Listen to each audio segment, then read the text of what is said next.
Oke, selamat datang kembali di channel Junior Dev dan kali ini kita akan belajar tentang apa itu CSS. CSS kepanjangannya adalah Cascading Style Sheet dan CSS itu adalah bahasa style sheet untuk menampilkan elemen-elemen HTML atau XML dengan gaya, warna, atau bentuk tertentu. Jadi bisa dikatakan CSS itu adalah semacam bahasa yang digunakan untuk memperindah tampilan, mendesain tampilan, mengubah warna tampilan agar lebih menarik dan lebih enak dipandang seperti itu. Nah, untuk mempelajari CSS, kita harus menguasai dasar dari HTML. Jadi sebelum teman-teman bisa belajar tentang CSS, silakan pelajari dulu tentang HTML. Di video-video ini sudah ada dasar-dasar HTML yang sudah saya upload di channel Junior Dev. Nah, CSS menunjukkan browser bagaimana merender elemen-elemen HTML di berbagai media maupun device.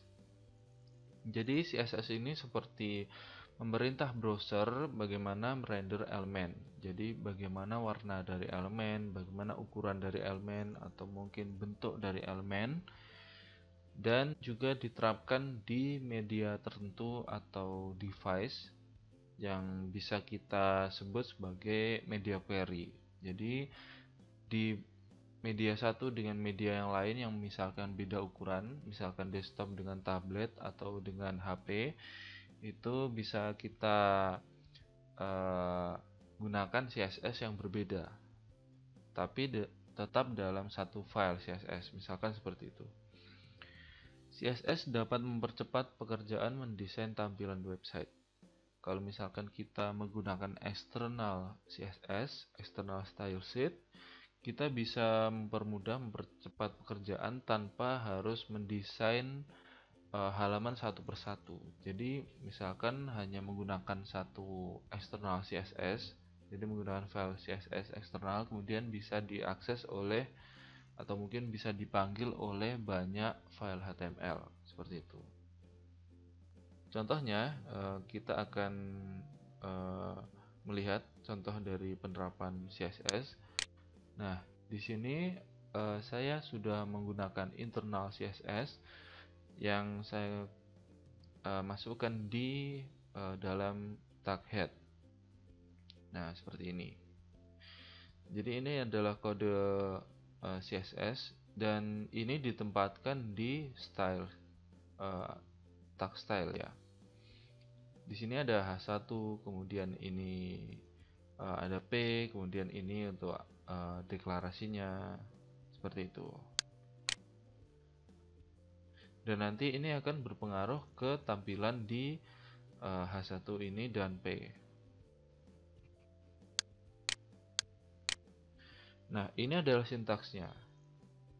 Jadi di sini adalah contoh bagaimana selektor ini itu H1 seperti yang tadi kita contohkan di sini ya. H1 ini dianggap sebagai selektor. Kemudian selektor ini digunakan untuk mencari yang namanya yang H1 ini. Jadi elemen apa saja yang bisa diseleksi, misalkan ini H1 berarti maksudnya ini adalah semua elemen H1 yang maksudnya efeknya ke sini nanti. Kemudian deklarasi ini adalah bagaimana aturan yang diterapkan pada H1 misalkan pada selektor ini itu seperti apa. Contohnya ini deklarasinya adalah seperti ini, color blue font size 12 ini deklarasi. Kemudian di dalam deklarasi ini ada properti. Properti ini untuk misalkan color. Nah, seperti ini. Jadi itemnya seperti ini. Itemnya misalkan untuk properti color, misalkan lagi misalkan font size atau mungkin font style atau mungkin width, height seperti itu merupakan properti. Kemudian ini adalah value. Di value ini contohnya adalah blue, jadi maksudnya adalah nanti teksnya menjadi biru berwarna biru, bisa juga red atau mungkin yang lain sebagainya. Kalau misalkan width, kita bisa gunakan pixel, misalkan 100 pixel ukurannya seperti itu. Kemudian untuk di sini ada font size, ini juga property dan ini adalah value-nya. Dan ditutup dengan kurung keriting ya, curly curve. Seperti itu. Nah, untuk pembahasannya, selector digunakan untuk menemukan elemen yang cocok atau elemen dengan ID, kelas maupun atribut tertentu. Contoh kalau misalkan di sini selektornya adalah ini, ya di sini selektor ini. Dan selektor ini akan menemukan elemen dengan yang sama. Kalau misalkan H1, maka semua tag H1 seperti ini. Kalau misalkan P, maka akan menemukan tag P seperti ini, elemen P. Nah, bisa juga dengan ID dan kelas maupun atribut. Kita akan lihat contohnya. Nah, kalau ID menggunakan atribut ID di elemen dengan format style, yaitu pagar ID, kemudian untuk property dan ini untuk value. Ya, menggunakan pagar ya di sini. Menggunakan hash. Kemudian ID digunakan untuk satu elemen unik atau single. Jadi biasanya kalau kita menggunakan ID, kalau di website itu untuk header kan hanya satu, atau mungkin footer hanya satu. Biasanya digunakan untuk ID yang unik, karena kita tidak bisa menerapkan ID ini untuk grup tertentu. Misalkan grup postingan itu tidak bisa, jadi hanya untuk satu elemen unik. Contohnya, kalau misalkan saya ingin menambahkan di sini P lagi, mungkin H1 atau mungkin saya langsung gunakan ID aja, ID head seperti ini. Kemudian di sini font size misalkan 70 pixel, kemudian color misalkan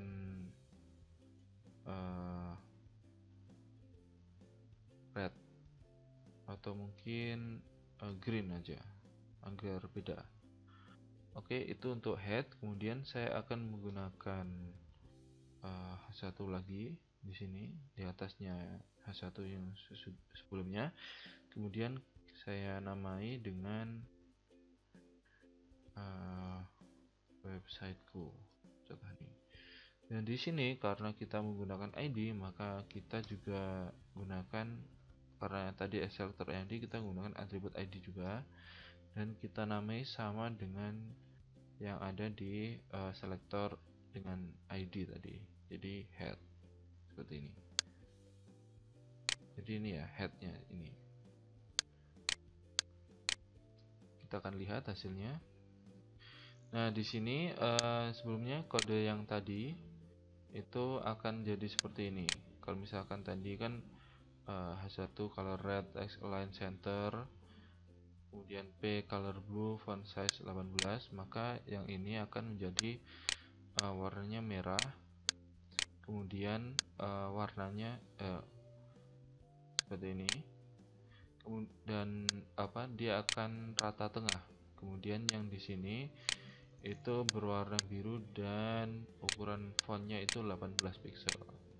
Nah, tadi kan kita tambahi dengan ID tertentu, H1 dengan ID tertentu. Kalau misalkan kita reload, nah jadi seperti ini. Nah,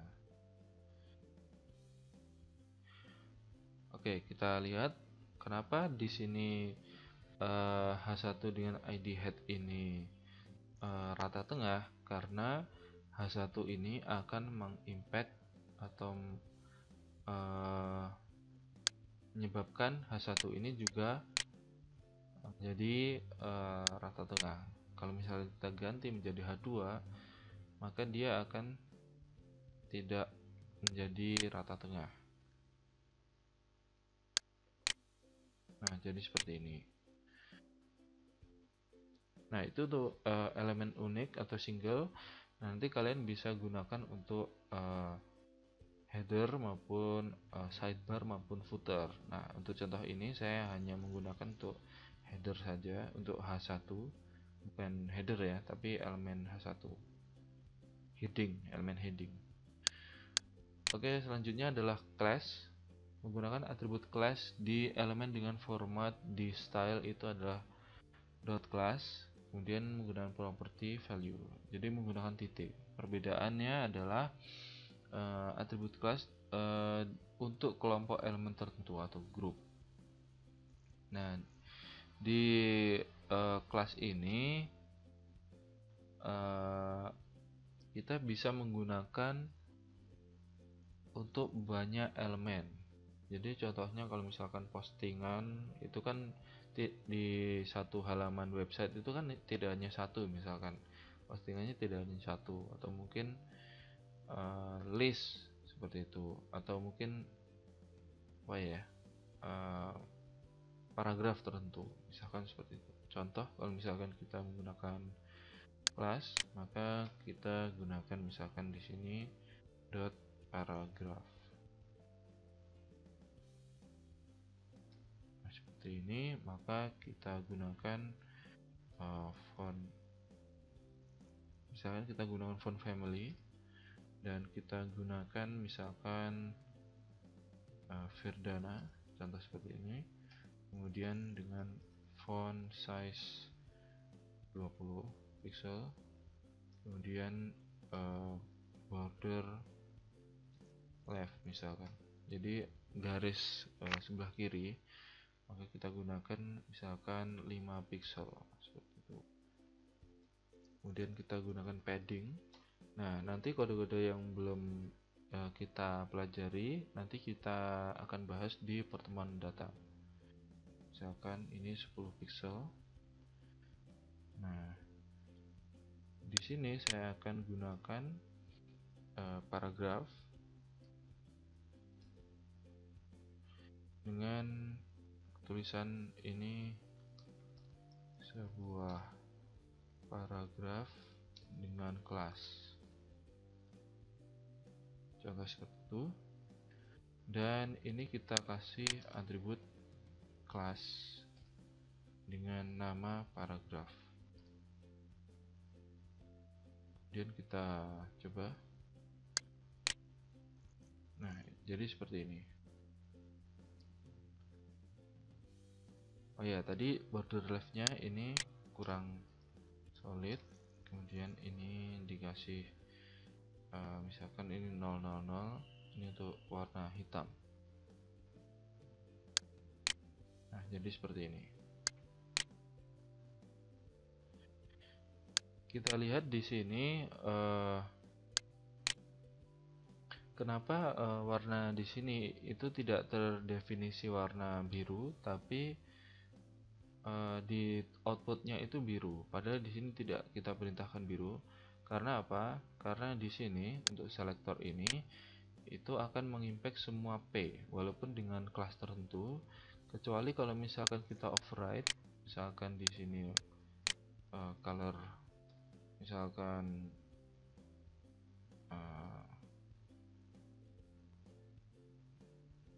gray, contoh seperti itu,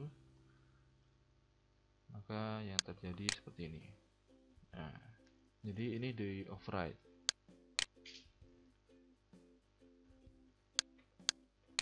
Oke. Nah, grup untuk menyingkat CSS dengan selektor-selektor tertentu yang mempunyai deklarasi yang sama. Jadi contoh kalau misalkan selektor-selektor itu mempunyai deklarasi yang sama, misalkan saya ingin mengetikkan H1 lagi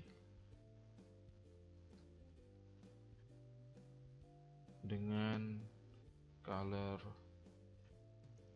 red, contoh seperti itu. Kemudian untuk font misalkan ini untuk Arial, contoh seperti itu. Kemudian di sini ada P juga dengan color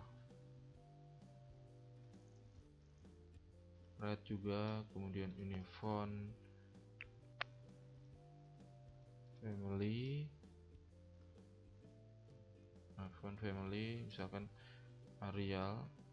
Terus nanti di bawah ini misalkan ada ukuran atau yang lainnya. Kemudian yang di sini ada yang lainnya, tambahan yang lainnya.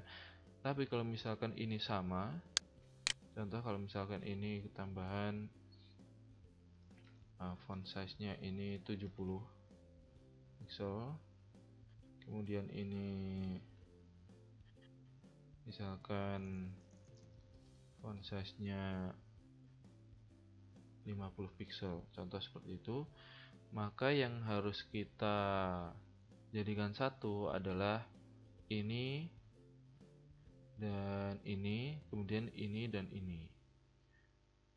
Nah, caranya adalah kalau misalkan ini kita analogikan ini tidak ada, contohnya kita anggap tidak ada, dan nanti misalkan kita pindah ke selektor baru H1, misalkan contoh ini dianggap tidak ada, ini juga. Nah, di sini yang P misal contohnya ini kita hapus saja dan kita gabung ke sini dan dipisah dengan koma. Nah, jadi seperti ini. Itu untuk grup dari selektor.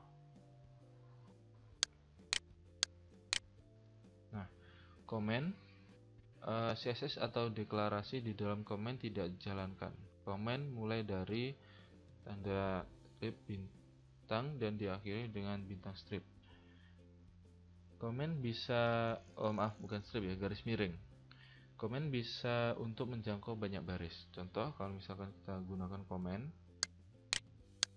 Nah, di sini saya akan mengkomen yang bagian color ini sampai dengan sini. Nah, nanti yang terjadi adalah di sini, yang bagian sini akan berubah. Nah, jadi seperti ini.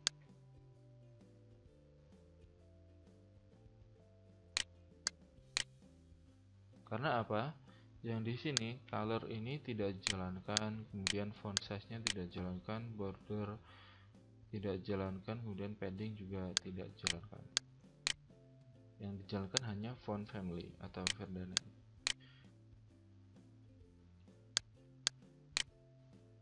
Oke, itu tadi untuk pelajaran tentang apa itu CSS dan mengenal lebih sedikit tentang CSS.